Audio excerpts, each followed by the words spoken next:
Hello everyone, very good evening to all of you. Welcome to StudyIQ IAS English. I'm Abhishek Singh and I welcome you all to the fifth lecture of India's Ancient Past by R.S. Sharma. So as we all are aware that we are covering here the very important book of ancient history. You can see this significant book is, I think, so much important that over the past few years continuously UPSC has increased the emphasis on the ancient, medieval and culture portion. So that's why this series has been brought for all of you so that we can re-emphasize, we can begin the things that we had not covered for past few years. So let us start this lecture today, and today's topic is going to be a very important topic, that is the Neolithic revolution. Why am I calling it as a Neolithic revolution? In fact, this is not my statement. This is the statement given by a very famous historian, Gordon Childe. So Gordon Childe had said that the inventions or the changes which occurred in the Neolithic period were no less than a revolution. That mighty revolution which completely changed the way in which the early human beings used to live. All right, everybody. So we will see in this lecture that what were those changes brought during the Neolithic period, where were the major settlements of Neolithic age located in India, what were their significant features, and several other important points will be covered in this lecture. So good evening Muhammad Noor Bakht, Abhishek Kapoor, good evening Sarvendra Yadav.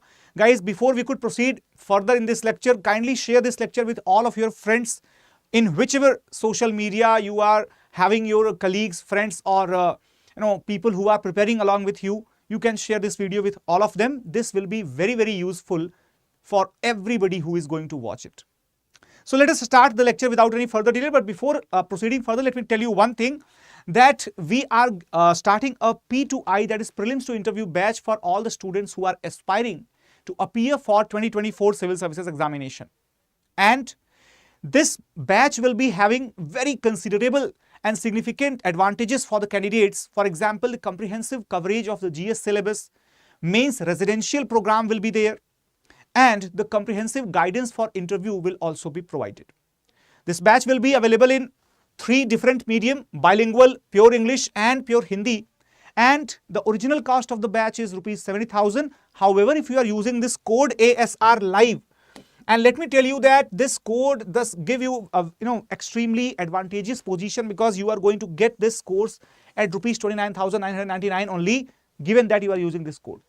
So let us proceed further and let us understand the first thing about Neolithic age. And what is the first thing that we are going to learn about Neolithic age? That is Neolithic culture, their locations in India. All right.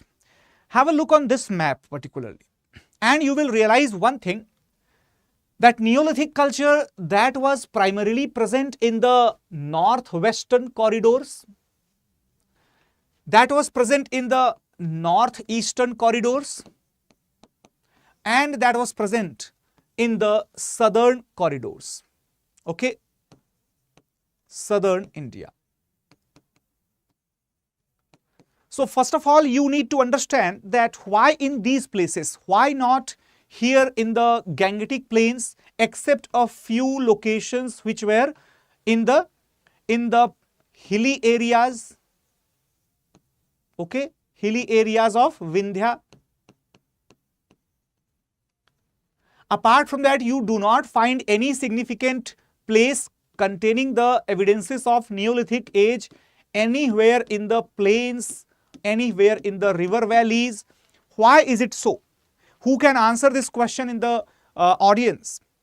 So guys, let me tell you a very significant reason that Neolithic culture, it was a little different from its predecessing cultures. For example, Neolithic culture is primarily identified with 2 important features. The first one, that is the habit of the human beings changed from the hunter and gatherer to food producer. Okay, food producer. And second important thing, that they were trying to involve more and more into adventing out to the different places, a little bit those areas where agriculture was possible. So that is why first thing that they became the food producers, and second thing that they started the social life. Okay, so food production and beginning of society, the food production and beginning of society, from becoming a nomadic people, becoming a group of the vagabonds, they converted into the group of civilized, now I will not say civilized, but group of stable society, at least in some places.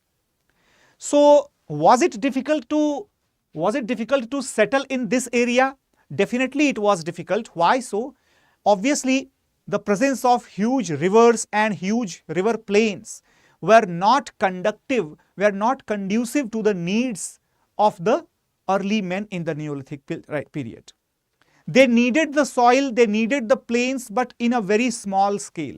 So that is why they chose such areas which were having the smaller plains nearby the hilly areas, so that they would have the availability of both the stones as well as the soil.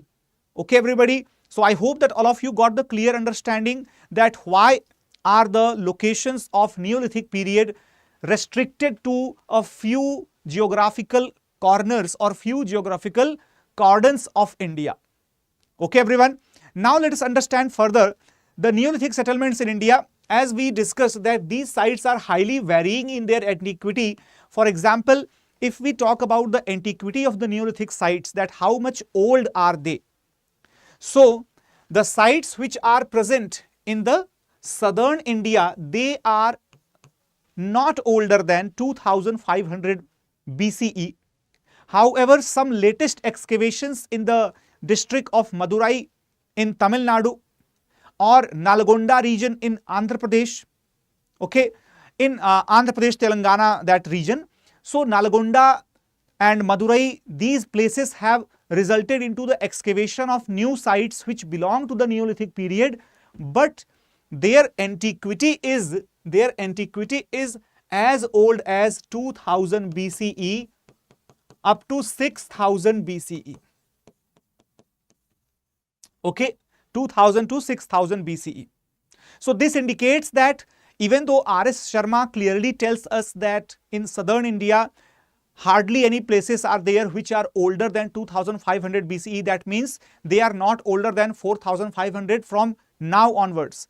But in the latest excavations, as per the official reports of the government of Tamil Nadu and government of India both, there are the places excavated in Tamil Nadu recently in 2018 as well as in 2022-23 as well, that carry the antiquity of the Neolithic sites much older than the given time period in R.S. Sharma. And apart from that, if we talk about the locations of the Neolithic period in the northern India, particularly in the northward side of the Vindhya ranges, as you can see this map here, in the northward side of the Vindhya ranges are present here. This is the location of Vindhya ranges. Okay, so in the northward side of the Vindhya ranges, whichever Neolithic sites are present, those Neolithic sites, they are older than 5000 BCE. That means at least 7000 years old sites are found in the northern India, which include the primary locations of northwestern parts of our country. Okay, everybody. So I hope you got the clear idea about the antiquity of the sites, that how much old are they. Now, if I am talking about the features, okay, so the people of the Neolithic age, they used the polished stone tools. However, the stone tools were not the only thing that they were using, because they were using the composite stone tools, which also included the bone tools as well as the stone tools. Okay, so use of the bone tools and stone tools, that is primarily evident in almost every major location of the Neolithic site. Apart from that, if we look upon the stone tools, the type and character of the stone tools, on the basis of the character of the stone tools, these places, they could be divided into three distinct parts or three distinct regions. Every region had their own specific stone tool, that was an axe. Axe was the most primary tool that they were using, and in the northwestern type, the curved cutting edges, right, the curved cutting edges, they were the feature, right, they were the features of the stone tools. All right, everyone. If I am talking about the curved cutting edges, all right, or in the northeastern side, that means in the Meghalaya, in the Garo Hills region, the type of axe which was used there, that was rectangular butt and shouldered hose. Okay, and in the southern India, oval sides and pointed butt. Now, what is the meaning and what is the significance of this information? Now, let me tell you one thing, that if you are able to see this picture, you can clearly understand one thing, that here, in case if you are able to see this thing, you can clearly understand this is having a pointed, particularly a pointed hose, and it is having a straight edge, straight cutting edge. After that, this is having, right, probably a curved cutting edge. This is also having a curved cutting edge, but somehow this is a little bit blunt. It shows that it was probably going to have a point. Okay, so these were the different types of the axes which were recovered from the different parts of the country. In fact, if I am going to tell you the exact diagrams here, so curved cutting edges, okay, curved cutting edges, something like that. Then rectangular butt and shouldered hose, that means this is type of the axe that was used in the northeastern, and southern oval sides with pointed butts. So basically pointed butt, oval side. Okay, so this was the type of the tool axe that was used in southern India. You can clearly understand with the example that if you are going to suppose relate the axe of Parashuram, you can see that Parashuram was considered to be a very famous axe wielding god, and the settlement site, the location from where Parashuram belonged to or Parashuram lived, he used to live in the Mahendragiri, right, on the mountain called Mahendragiri, not the Mahendragiri of Odisha, but the Mahendragiri of Kerala region. It is believed in the Keralite folk tales. If anybody among you is from Kerala, you might relate to this. If your grandparents and elderlies of the house, they might have discussed sometimes with you about the folk stories. So it was believed that this land of Kerala, it originated because Lord Parashuram had no place to reside once he had pledged to donate the entire earth to his guru. So that's when he threw his axe into the ocean, and the land up to which the axe went, that land emerged from the ocean, and it was called as the Kerala because it had a lot of coconuts, etc. So that is basically the mythological story. That's basically a mythological story. This might be a folk tale also, but it indicates the significance of the axe wielding warriors living in that area and using this particular type of axe. Got it, everyone? So Neolithic settlements in India, they are classified on the basis of the speciality or the features of their settlements, particularly the types of the tools. And now if we move further and let us understand about the important Neolithic settlements in India.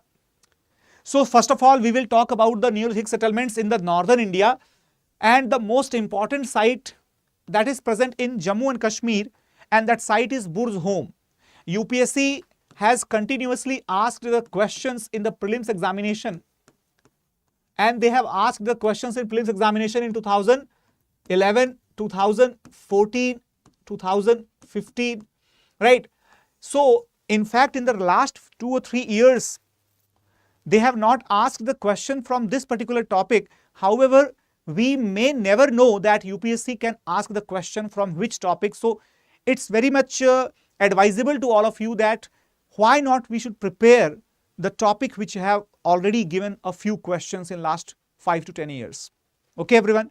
So talking about Burj home, where is it located? It is located in Jammu and Kashmir. And why is it a famous Neolithic site? Because it has got several features which are unique to this place.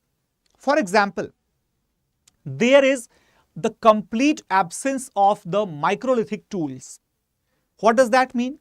That means that, as I told you in the very beginning itself, that usually the Mesolithic people, they used to live in such areas where they could easily obtain such stones which were easier to work with.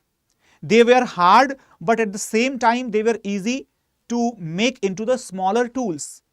However, if you see this place Burj home, this is located near Srinagar, and that is where we see that the availability of the such stones which were helpful in making microlithic tools, that was not there. This is why there is complete absence of the microlith. So when there is the absence of microlithic tools, definitely there will be something which would be hard enough to make the tools. And what was that? That was the bone. Obviously, this area was quite rich in the flora and fauna, and due to the availability of animals in a large number, the availability of bones, that was advantageous to the people living in the Burj home area. Isn't it? And how many of you have seen particularly the animals which are climbing in the hilly areas, their stock bones, particularly their femur or their feet bones, they are very, very strong. And that's why the bone tools were quite stable. Despite being an organic substance, they were more prone to dissolution or more prone to decomposition when they were buried under the ground for so many years, in fact thousands of years. Still we have obtained the bone tools which were used by the people living at Burj home. Apart from the bone tools, what was the other feature that was special about people of Burj home? They used to live in the pit dwellings. What is the meaning of pit dwelling? The pit dwelling indicates that in the ground, right? In the ground pit, they used to create, right? They used to create the pits in the ground, right? And that was used as the eventual, right? As the eventual shelter for them when they were free from their work outside. So they used to now descend down in this pit, and they used to live here for their safety.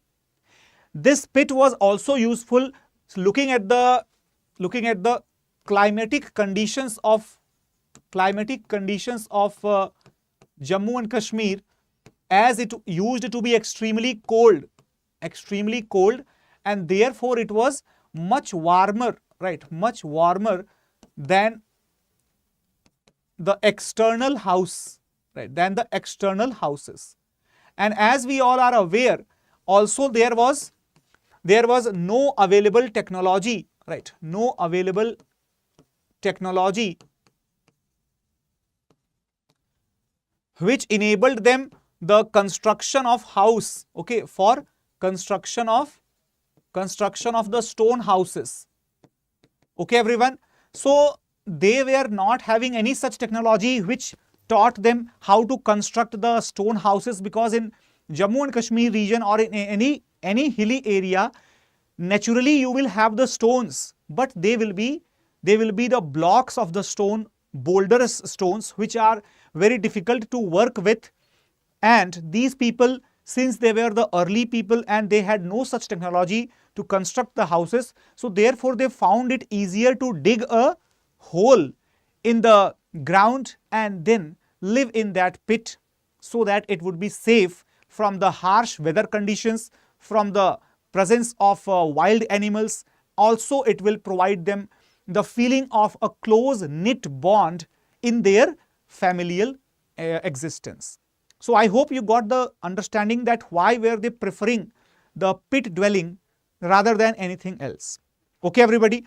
Now, if I'm talking about another few important feature, like the presence of the ceramics that was also found from the Burj home. So presence of ceramics, what does it indicate?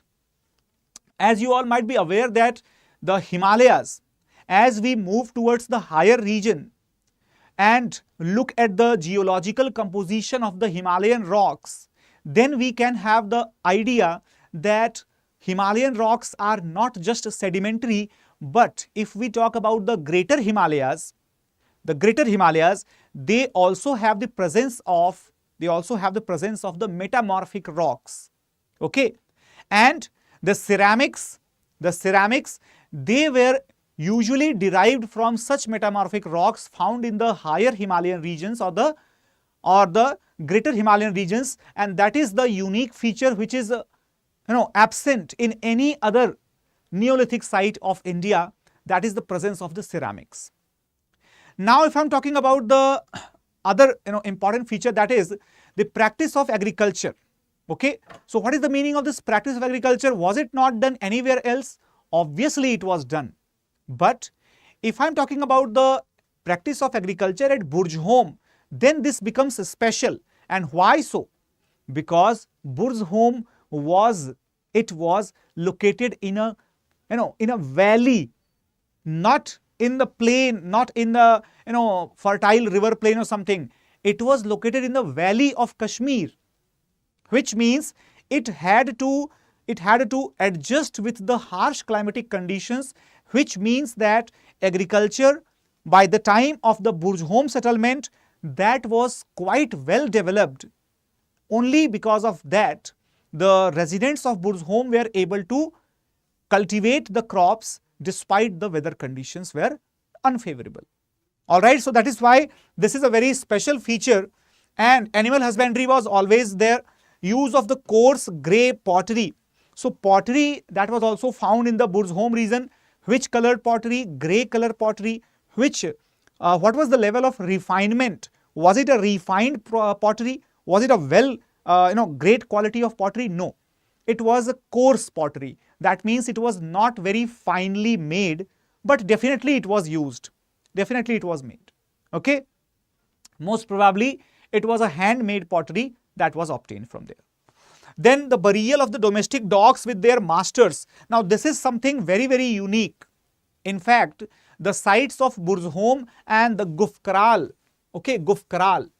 both the sites are found in Jammu and Kashmir region, and this Burj home particularly has a very special feature that the pets, especially dogs, they were buried along with the dead body of their masters, which might indicate that their belief was probably in the life after death, or it also may indicate that they were not aware about the actual meaning and concept of the death, so that they used to think that probably this person who is dead might be needing this pet after his death also.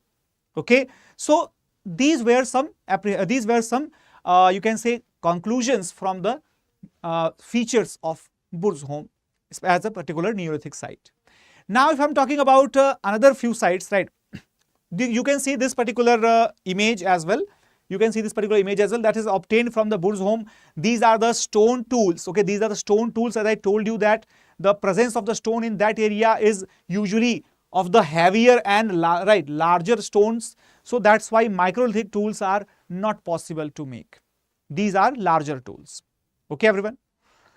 Now, another site with a similar feature, right, the presence of bone tools, that is Chirand in Patna, in fact nearby Patna in Bihar.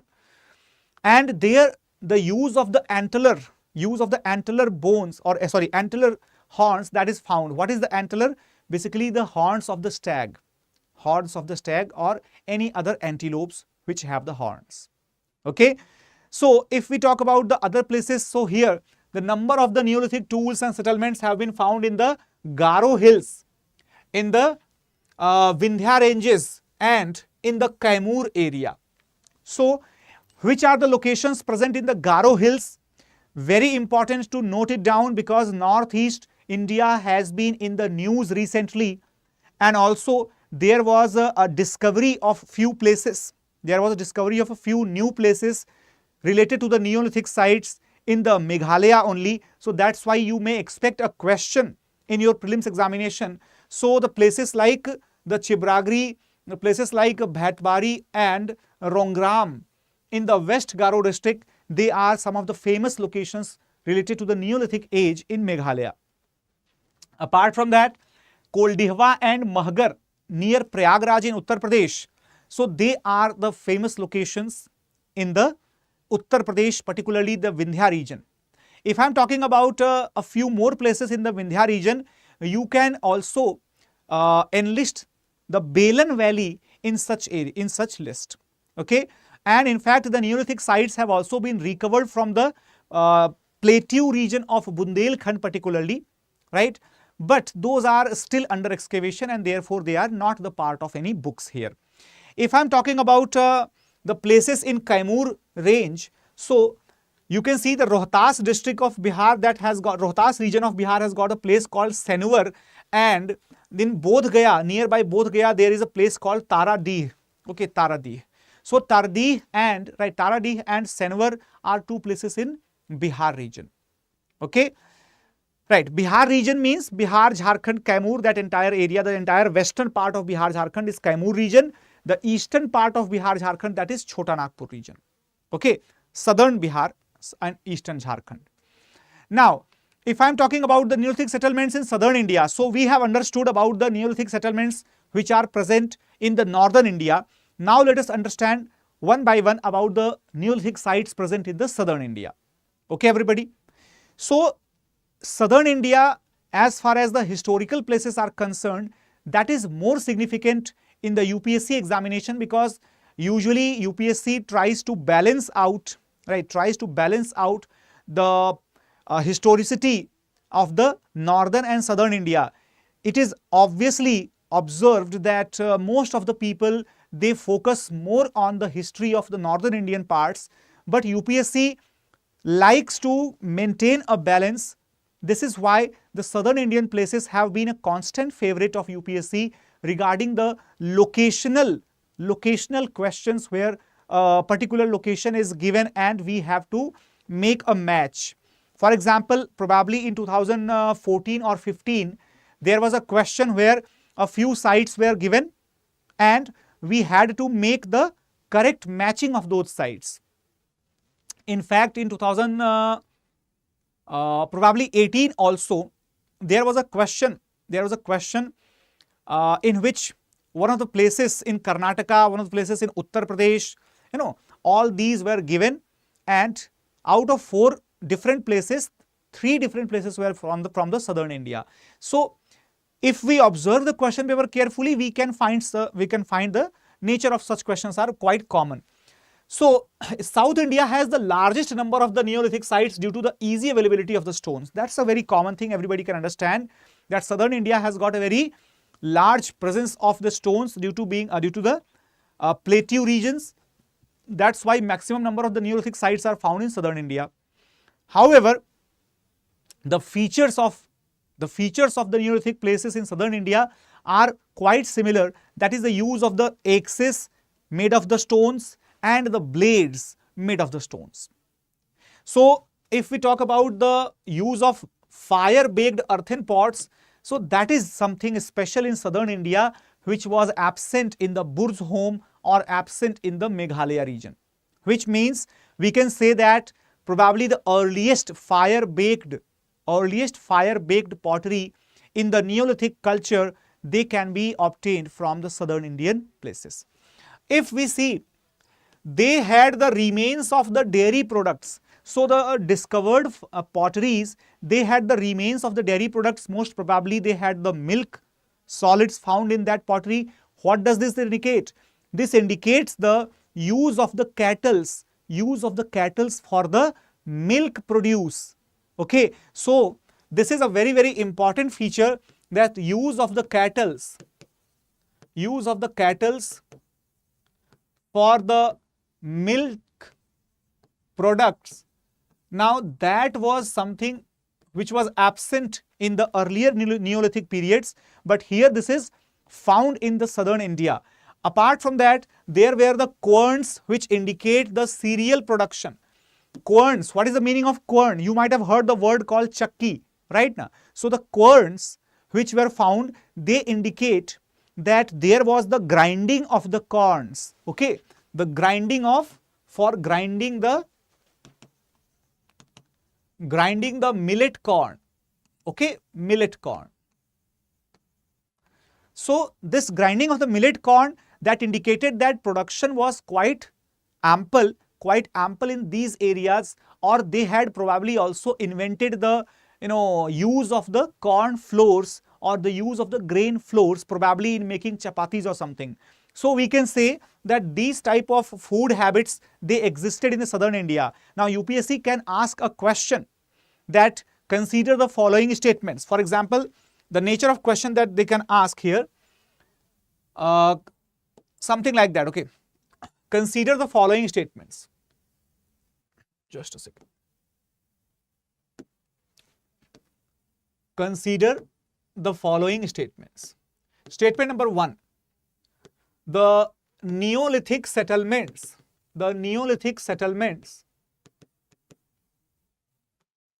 in India were aware about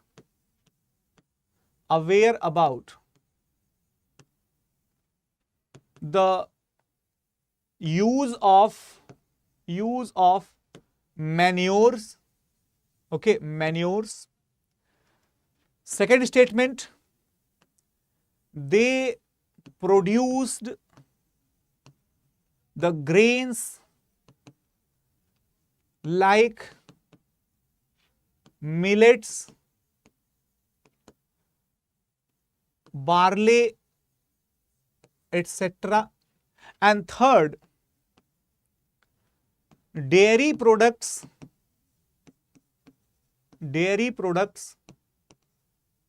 along with grains formed their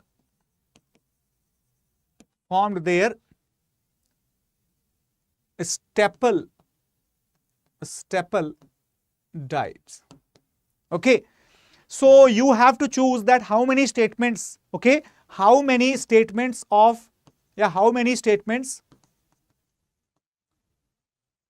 among these are correct. Okay, so first option A says that only one statement is correct. Option B says that only 2 statements are correct. Option C says that only 3 statements are correct, or all the statements, right? All the statements are correct. And option D that says none, right? None of the statements are correct. So which is the answer that you are going to choose? You can tell me your answer in the comment box. And if you are not watching it live, but whenever you will be watching it, you can tell your answer in the comment box. Okay. Now, I will not tell you the answer here. I will be telling you the answer in the next session, right? In the next part of this lecture. So when we will be studying about Chalcolithic and Bronze Age culture, particularly the Harappan civilization, that will be starting in the lecture of Monday. So in that lecture, before starting this, I will be discussing this question, that's for sure. Okay. Now, coming back to the point once again. So here, the cow pens made of the post and stakes at Pickley Hall, they proved the use of the dung manures. Okay, everyone. So try to understand that there were the cow pens. What is the meaning of cow pens? That looks something like that. Okay, something like that, where either the stone or the wooden blocks are used to make the cow pens. And here usually the cow dung was collected. Okay, cow dung was collected, and the cow dung that was collected, it was later on used as a manure. So they were aware about the use of manure also.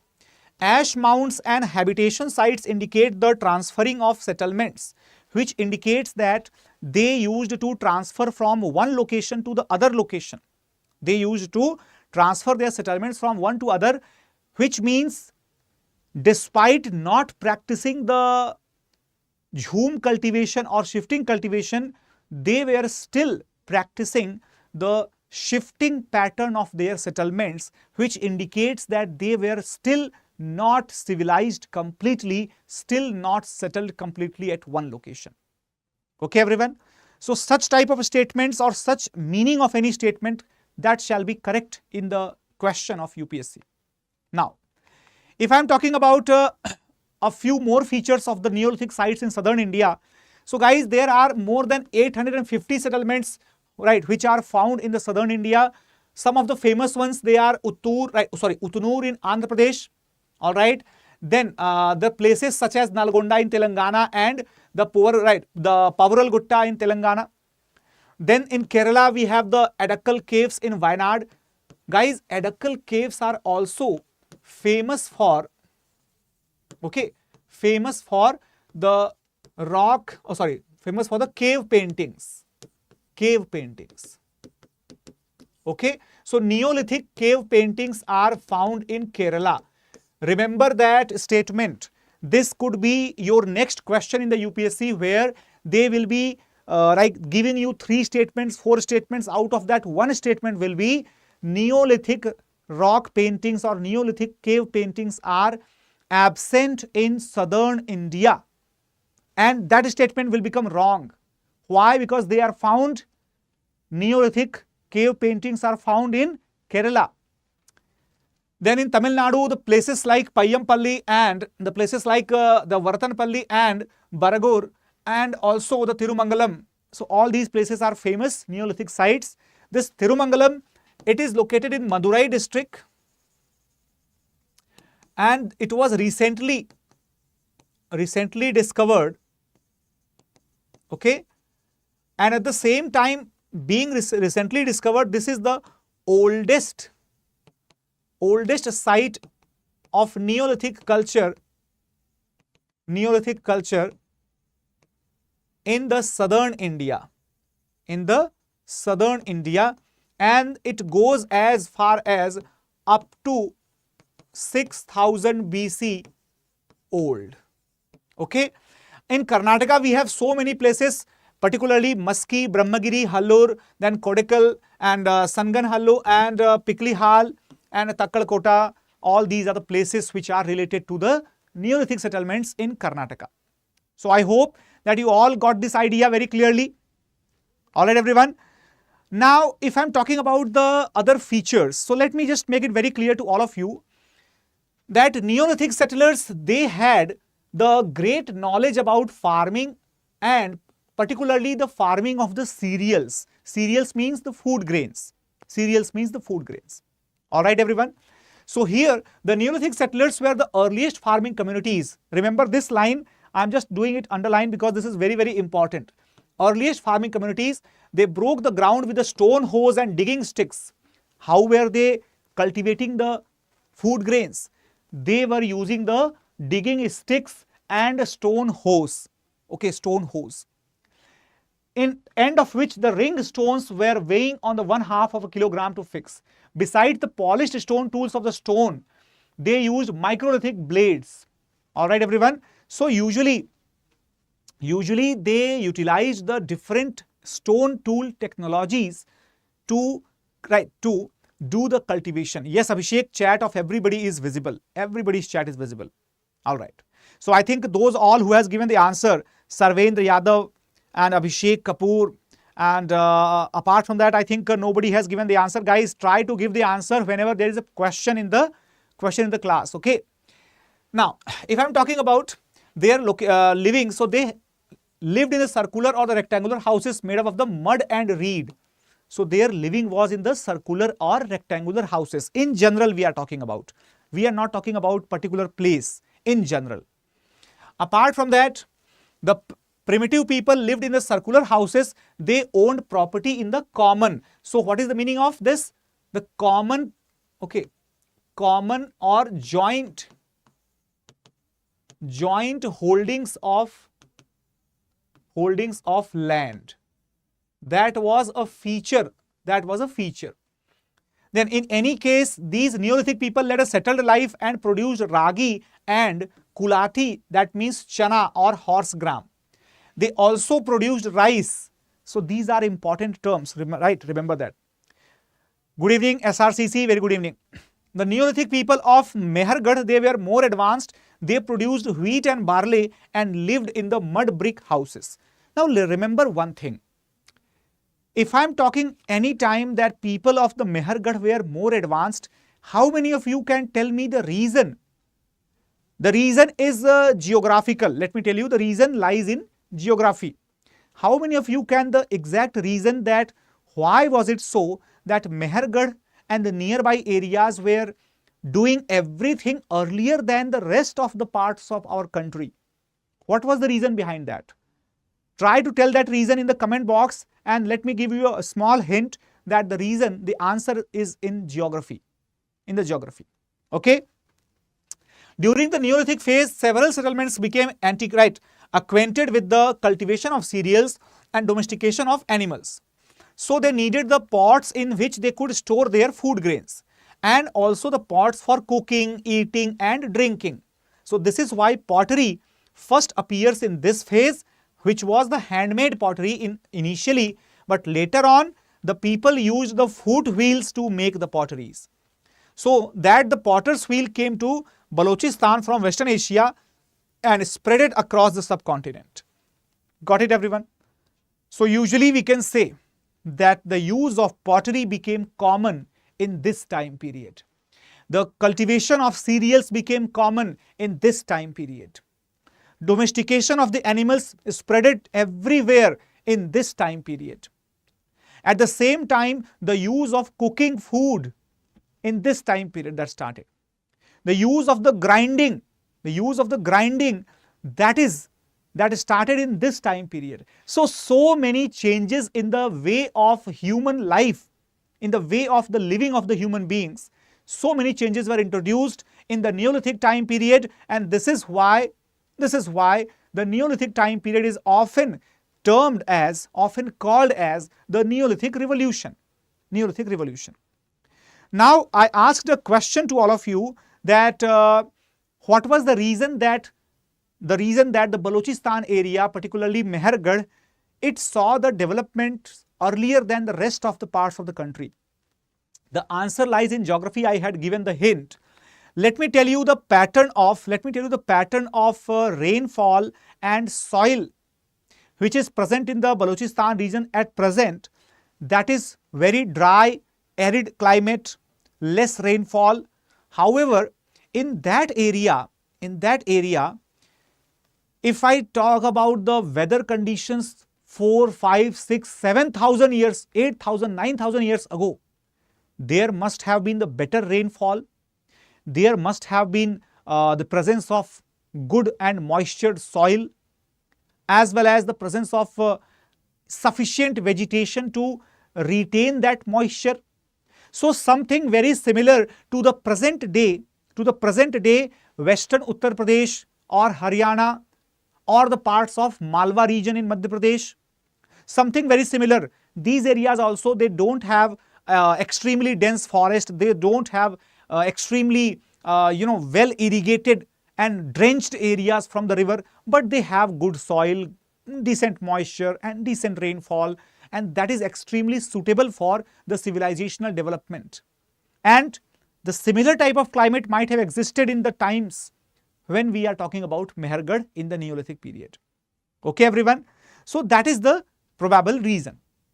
Now let us understand about the progress and the limitations of the Neolithic sites.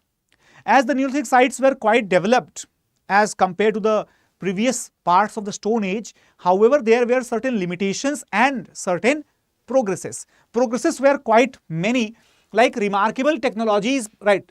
They were invented, particularly some of them came from Western Asia, such as cultivation, weaving, pot making, house construction, stock raising means the animal husbandry. Okay, animal husbandry.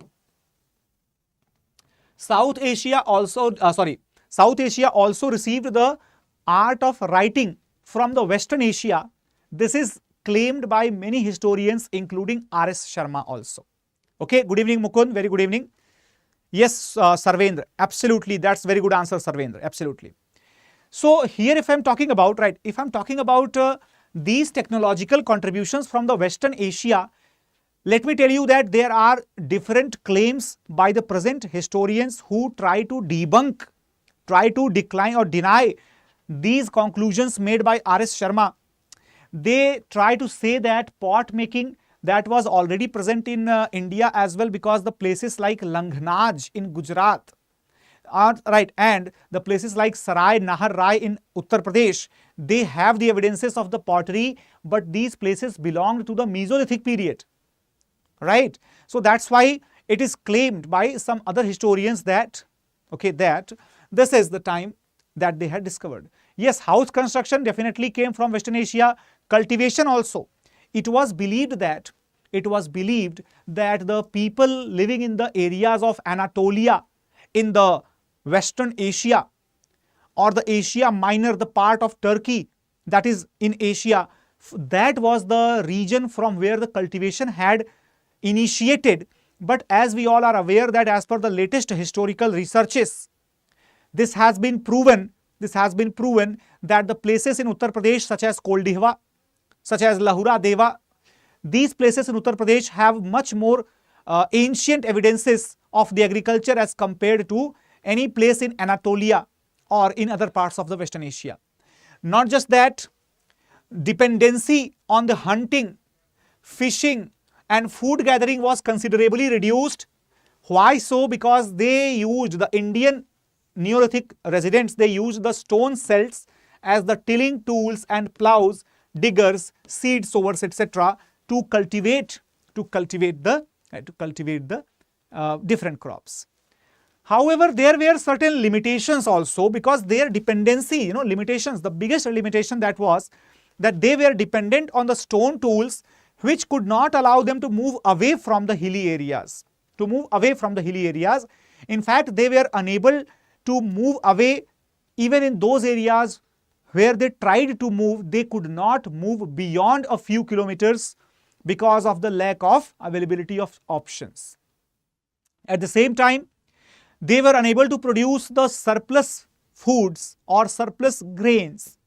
Why? Because their technology which they were using for the cultivation of crops, that was very primitive in the nature, and this led to their dependency not just on the cereals but also on the hunting, fishing, etc. I told you that these things reduced considerably, but they did not end completely. Okay? In fact, in such areas which were located in the hilly terrains or the valleys where the fertility of soil was questionable, in those areas you can still find the tendency of meat eating that was, or hunting, etc. that was much more than the areas which developed later on. Okay, then their economy remained stuck to the subsistence level until the new factor of change was introduced. So this is a very, very important point, that until and unless there will be a new factor of change, right? There will be a new factor of change. Until and unless there will be a new factor of change, there will not be any significant growth in the standards of the Neolithic age. And what will be the new factor of change, dear students? What can be that? That can be the use of metals. So now we are going to start in the next lecture that the use of metals, how did it impact the human culture, civilization and the growth? What was exactly the reason behind the growth of civilization, and so many other features related to the civilizational growth and cultural development in the ancient India. So first of all, everybody join the session quickly and get settled here, because for the next 40 to 45 minutes, we are going to talk about the rise of the metal age. Okay. So in this lecture, we are going to understand that what was exactly the impact of this huge factor of change which resulted into the making up of the rural and later on the urban cultures. So first of all, let us understand the meaning of this metal age, and those who have joined the session, a very, very good evening to all of you. A very good evening, Aisha. Good evening, Vadalmani, Aishwarya, Sai. Very good evening to you also. All right. So first of all, before we could proceed further, let me tell you that till now we have covered up the basics of the Stone Age, and also we have covered the entire approach to our subject of history as per the descriptions given in the R.S. Sharma book. So we are primarily following that book. However, we are also inculcating the significant portions from the Tamil Nadu State Board book as well as the new NCERT. So that is going to be a really helpful venture for all of you, those who are looking forward to a single stop solution of history. Good evening, Sarvendra. Very good evening to you. Asha, I'm absolutely fine, and I hope that everybody else who is watching this session must be fine as well. Now, if I'm talking about the details, okay, so first of all, before proceeding, let me tell you that we are offering the P2I batches, and guys, remember that only the last 2 days are left before you can enroll yourself in this particular batch available in the 3 different medium, that is English, Hindi and bilingual. So do not delay it. Take all the benefits of this batch and this opportunity, because just 2 days are left, so get enrolled quickly and let us proceed further to the major topic. Good evening, Manveer Rawat, very good evening to you. Now, so today we are going to talk about this topic, that is Chalcolithic culture. Chalcolithic culture. Okay. So what is the meaning of Chalcolithic? The meaning of Chalcolithic. So as I told you that there are several factors of change in the history, okay, in the history. And as far as we are concerned about the factors of change, have a very important point noted down, that if I'm talking about the factors of change, there is basically one factor, okay, one factor which causes, okay, which causes the shift in, okay, the shift in the historical, evolution, okay. For example, copper will be that particular shift here in the historical evolution. And how is that exactly? How is that exactly? So basically, suppose if copper was not there, what was the most significant object utilized by the human beings to fulfill the needs of their life? That object was a stone. But after the invention of copper, the copper started replacing the stone. But remember one thing, that no technology which is newly discovered can be able to replace the old technology altogether. So copper was instant, right? It was not able instantly to replace the stone, but it was initially used as a common a common substance along with the stone to create the regular tools for the purpose of cultivation, as well as rearing, and at the same time also for the domestic uses, right? So that is why the combined use of copper plus stone, this gives the name to this particular era, the name of Chalcolithic age. Got it, everybody? So let us watch this map carefully and try to find out that which are the places where we have seen the developments of Chalcolithic culture.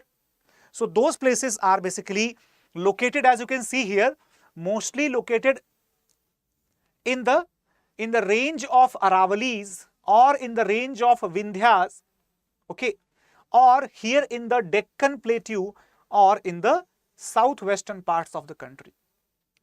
However, after the Chalcolithic site, okay, after the Chalcolithic sites, there will be the subsequent phases of the cultural settlements, which we have called as the ochre colored, right? Ochre colored pottery, or simply the OCP, right? OCP culture. Simply the OCP culture. All right, everyone. So we will also try to see the similarities and differences between the simple Chalcolithic age, and also at the same time we will also try to understand the differences and the qualities of the ochre colored pottery culture. Now, moving further.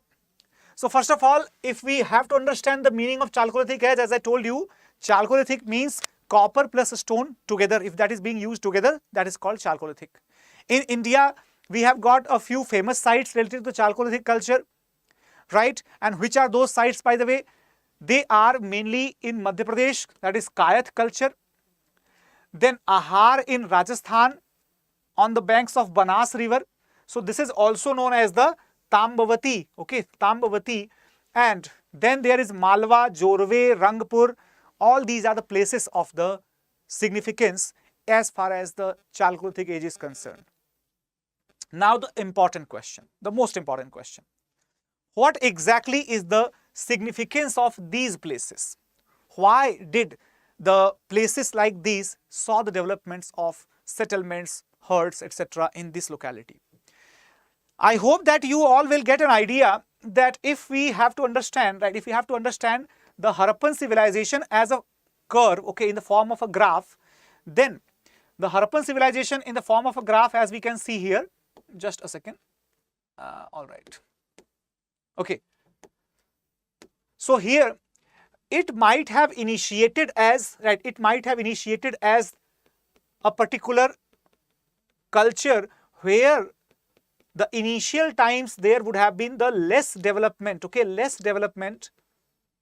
But later on, what happened? As the time proceeded, suppose this is the time of, okay, this is the time of 3300 BC, and this is the extent of development.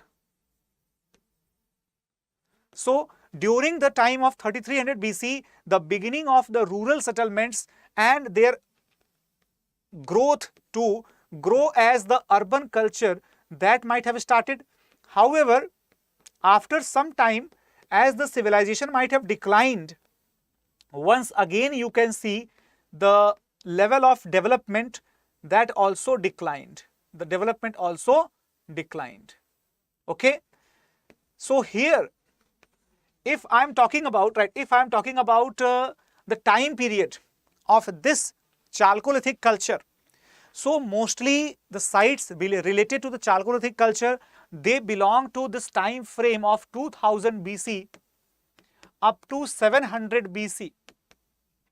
Okay, all these sites, they are concerned, they are related to the 2000 BC up to 700 BC. So exactly, if we try to put this time period into the time scale, into the chronological scale, then we get an idea that it was later, it was developed much later after the Harappan culture. So this is why I was trying to tell you through this graph that once the Harappan civilization declined and the people who might be living in the various cities of Harappa, they might have migrated to the different parts of the subcontinent. Some of those might have developed some interactions with the pre-living culture, that is the people of Chalcolithic. And due to their advents, what happened? These cultures might have advanced a little bit, and this is why we have been able to find out the evidences of the presence of such culture. Okay, everyone. Now, if I am trying to tell you about the major sites and the locations of the Chalcolithic cultural places in India, so here So several other Chalcolithic cultures to the younger age than the mature Harappan culture are not connected with the Indus Valley civilization. For example, the Malwa culture that is dated from 1700 BC to 1200 BC. Okay, so the cultures like Malwa culture, okay, that is in the region of Madhya Pradesh, particularly the Navda Toli, Iran, and Nagda. Okay, these are the places in Malwa, Madhya Pradesh. So in these places also we find the examples of the Chalcolithic culture which is unrelated to the Harappan civilization. Similarly, there is a Jorwe culture. Jorwe culture is also ranging in the 1400 BC up to 700 BC, and at the same time that is also not related to the Harappan culture. Okay everyone, where is it present? This is present in the almost whole of the Maharashtra except the parts of the Vidarbha and Konkan region. Okay. Then apart from that, we can say that several places were there where the Chalcolithic sites used to exist independent of the Harappan civilization. Okay. So here we need to understand one thing. Why am I trying to connect the Harappan civilization repeatedly with the Chalcolithic culture? Because Harappan civilization and the Chalcolithic cultures, they represent an anomalic situation. That is an anomaly. And why that? Because Harappa civilization, despite using the bronze, the more advanced alloy of the copper and tin, despite using the bronze, it was predated. It was predated as compared to the Chalcolithic sites which were still using the copper. And the natural evolution of the human history that tells us that copper was the earliest metal which was used, followed by the alloying of copper with the tin, that in the form of bronze, and followed by the various other metals, particularly iron, etc.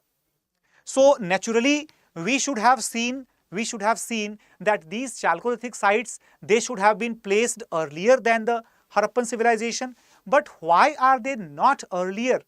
Why are they not older than the Harappan civilization? There must be some reason behind it. And the reason was that probably these cultural settlements, they were still in the Neolithic phase. That means they were still using the stone tools, etc., when the Harappan people were already using the copper. So the answer lies in the late discovery of copper in these areas.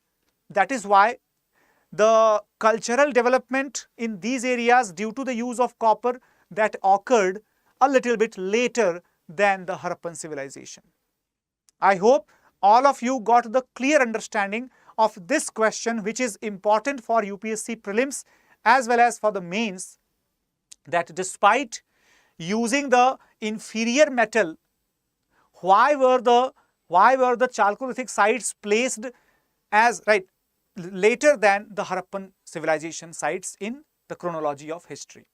Okay, so that is the way to understand it. Now if I am talking about, so there are various other places. For example, evidently the various types of the pre-Harappan Chalcolithic cultures promoted in the spread of farming communities in the Sindh, Balochistan, Rajasthan and elsewhere, etc. Right?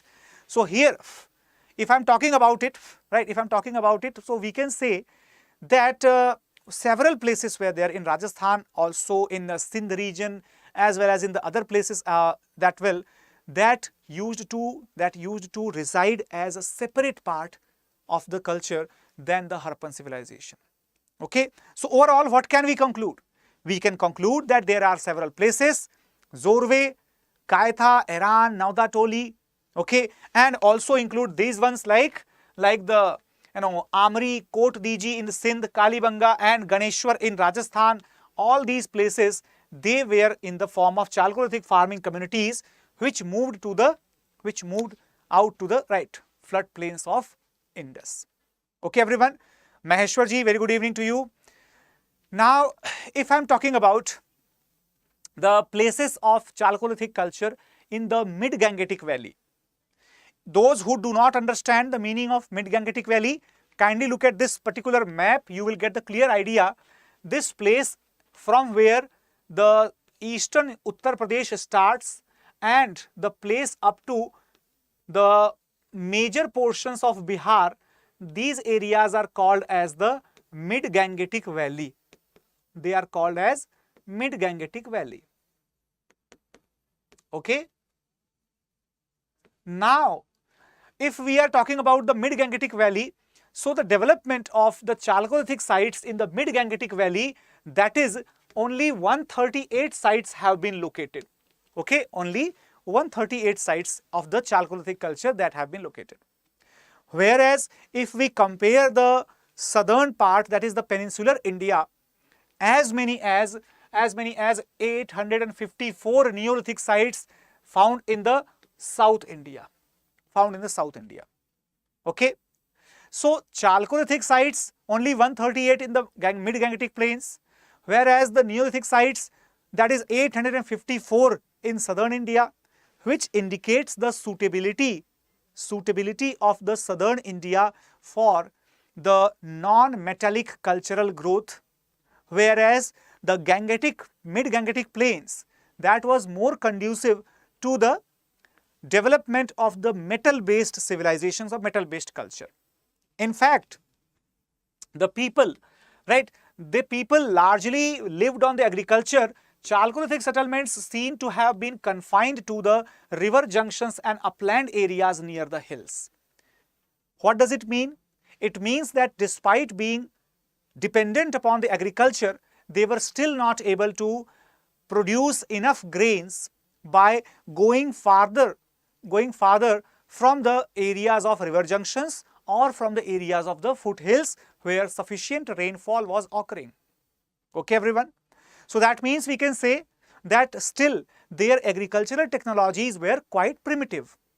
Okay, so this statement can be asked in the form of a question. The question might be like that. For example, suppose there is a statement-based question where the first statement is that the Chalcolithic sites in India, okay, Chalcolithic sites in India are older than the bronze culture, right? Bronze culture. Okay. Second statement will be like the agricultural growth in Mid-Gangetic Chalcolithic sites was very high, and the third statement will be like that the Mid-Gangetic farmers moved away from the river junctions, okay, during Chalcolithic age. So if this is the question having three different statements, now you have to choose that how many statements, okay, how many statements among them are incorrect. How many of the statements are incorrect? Okay, so kindly read the statements once again carefully, everyone. Sarvendra, Aisha, Sanskari, Maheshwar, everyone, and Aishwarya, everybody. So statements are like that: Chalcolithic sites in India are older than the bronze culture sites. The first statement. Is it correct or incorrect, everyone? Kindly tell the right answer. Is it correct or incorrect? So I hope that this statement you all might be able to understand that Chalcolithic sites in India, they are not older than the bronze cultural sites in India. That is why this statement is incorrect. This is incorrect. Second statement is that the agricultural growth in the Mid-Gangetic Chalcolithic site was very high. Okay. So second statement, that is also incorrect, because agricultural growth in the Chalcolithic age, that was not very high, that was not very significant. That is again incorrect. Okay. Third statement is that mid-Gangetic farmers, they moved away from the river junctions during the Chalcolithic age. Again, the third statement is also not correct, because the Chalcolithic farmers, they did not move away from the river junctions, away from the hill, foothills area, because they were still in the phase of initial developments of their agricultural practices. And this is the type of question that we can expect from this particular topic. Even though this topic has not resulted into too many questions, but still, if there is a question which could be asked, this is the way that the question is going to be asked. Now, the right answer is that all the three statements. How many? All the three statements, right? All three statements are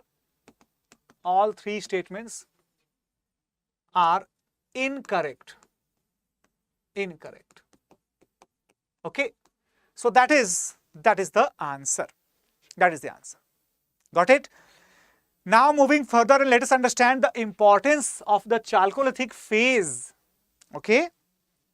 So why is the Chalcolithic phase considered significant? So first of all, if I am talking about the Chalcolithic phase, so listen, right? Barring the alluvial plains and the thickly forested area, the traces of Chalcolithic culture have been discovered almost everywhere. Almost everywhere. Okay, which means that it provides us about probably the first widespread settlements of the human population in our cultural history. Okay, during this time period, most of the population used to live in the river confluences, or near the river confluences, or near the lakes, etc. Right, at the same time, the people mostly founded the rural settlements not very far away from the hilly regions, as well as the river junctions. So river junctions and hilly areas were both important, very, very important for the initial most settlements in the Chalcolithic culture. Got it, everyone? Apart from that, they used the microliths and other stone tools supplemented by some copper tools also, as they, most of them knew the art of copper smelting. Okay. That means what? That means they were using both copper as well as the stone, as I discussed earlier itself. However, the one important thing that most of them, they have discovered about the art of copper smelting. Now, the copper smelting, that proved very effective to develop later on in the form of metallurgical sciences, and eventually led to the creation of the bronze and further developments of the civilization. All right, everybody. So some of the communities, in fact, all the Chalcolithic communities, they used the wheel-turned black and red potteries. Okay. So they were actually in the pre-bronze phase of development, that still they were the first to use the painted pottery. Okay. So that could be one statement which is important for your examination. Remember and underline this statement, that they were the first to use the painted pottery. Okay. This is very, very important. Then their pots were meant for cooking, eating, drinking and storage, and they used both lota as well as thali. The conventional Indian utensils of lota and thali, they were used by the people of Chalcolithic culture. Now, why am I giving you this picture from the book itself, this page of from the book itself? Because from this particular topic, you may expect some trivial type of factual data, trivial type of statements, which can give you a little bit of stress. So that is why it is very, very important to read the complete statements. Okay. Now, apart from that, okay. So the Neolithic, imperceptibility that completely faded into Chalcolithic, and so these cultures are called as the Neolithic Chalcolithic. So here, if we are supposed to say that there is a statement which states that the Neolithic features completely disappeared in the Chalcolithic phase, that statement will become incorrect. Remember the point. Okay. So whenever there is a statement that tells us the complete dissociation of the previous phase with the upcoming or the concerned phase, then such statements are often wrong, because no previous time is completely disconnected from the present time. Getting the point here? I hope so. Now, in other parts, especially in the western Maharashtra and Rajasthan, the Chalcolithic people seem to have been colonizers. Okay, their earliest settlements were in Malwa and central India, such as those in Kaitha and Aran, and those in the western Maharashtra were established later on. So that means R.S. Sharma is telling us that probably the pre-Harappan as well as the post-Harappan settlements, they were established due to the regulated migration or due to the colonization by the people of one place to the other place.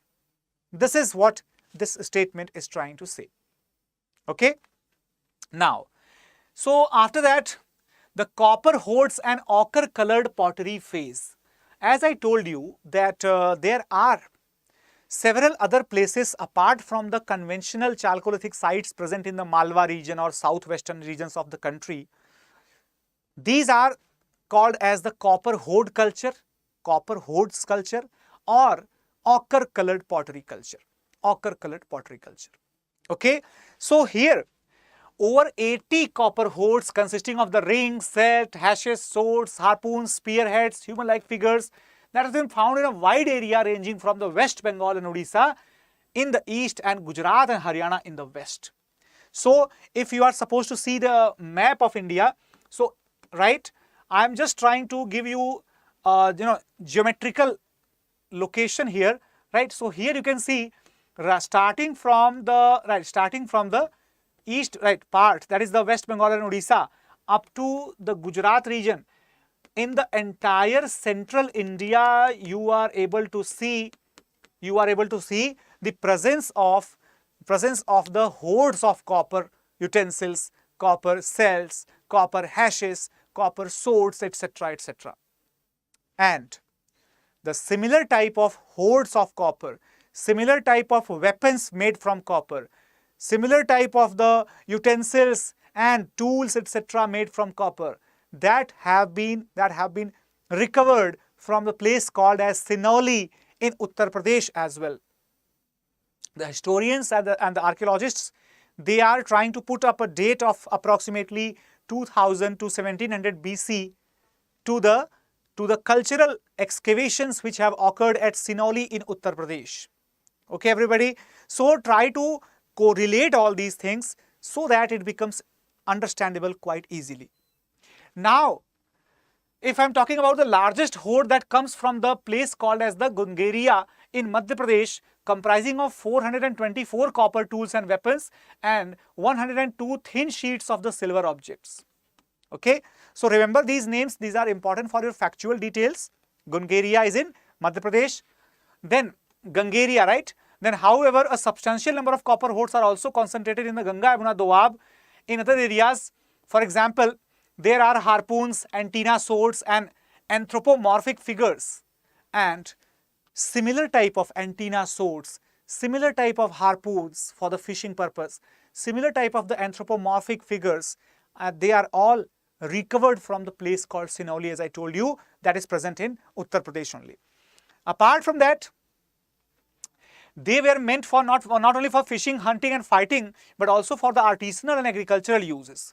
They presuppose the high technological skill and knowledge on the part of the coppersmith and cannot have been the handiwork of the primitive nomad artisans. Remember, the tools are so much sophisticated, so much good looking, that it appears that the people of the Chalcolithic culture, people from the copper hoard culture, they must have been quite sophisticated, civilized and great artisans to have made such type of tools which were splendid. What does this tell? If there is a question if there is a question which states that the people of the copper hoard culture they were not as civilized as the people of other Chalcolithic sites in the southwestern India, then this statement that will become a wrong statement. That will become a wrong statement. All right, everybody. Apart from that, some of the objects have been discovered in the association with the ochre colored pottery and some mud structures as well. So there are certain places where the copper hoards have been discovered along with the ochre colored pottery, and this is what makes them as the OCP culture or the ochre colored pottery culture. So how many different cultures are there related to the use of the copper? The first one is called the Chalcolithic culture in the western and southwestern parts of the country. The second one is called as the copper hoard culture, primarily ranging from the Bengal, Odisha up to Gujarat region in the entire central part of the country. Third one is called as the ochre colored pottery or the OCP culture, which is primarily evident in the Gangetic Valley, in the Gangetic regions. So these three are the different types of the Chalcolithic cultures found in our country. Now, if I'm talking about the features of the Chalcolithic culture, some common features. So they were discovered, the copper was discovered and combined with the microlithic tools. Then potter's wheel was known by this time. Trade and commerce that had already started during this period. Animal rearing, that was common practice by this time. Agriculture developed further and barley became the major crop. However, the agriculture was primarily slash and burn agriculture.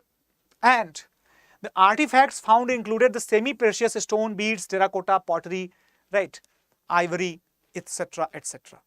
So these are the common features that you can conclude. Similarly, there were a few limitations of Chalcolithic culture as well. When the writer R.S. Sharma says that the people were quite well developed, they had the deeper understanding of the metallurgy, they used to make the good looking and in fact very sustainable artifacts, then why did they not develop? Why could they not develop as much as the people of Harappan civilization? The reason behind that. So there were the few reasons. They did not know about writing. We have not recovered anything which could be equated with the handwriting or the symbols or the written representation of the languages. Nothing was that.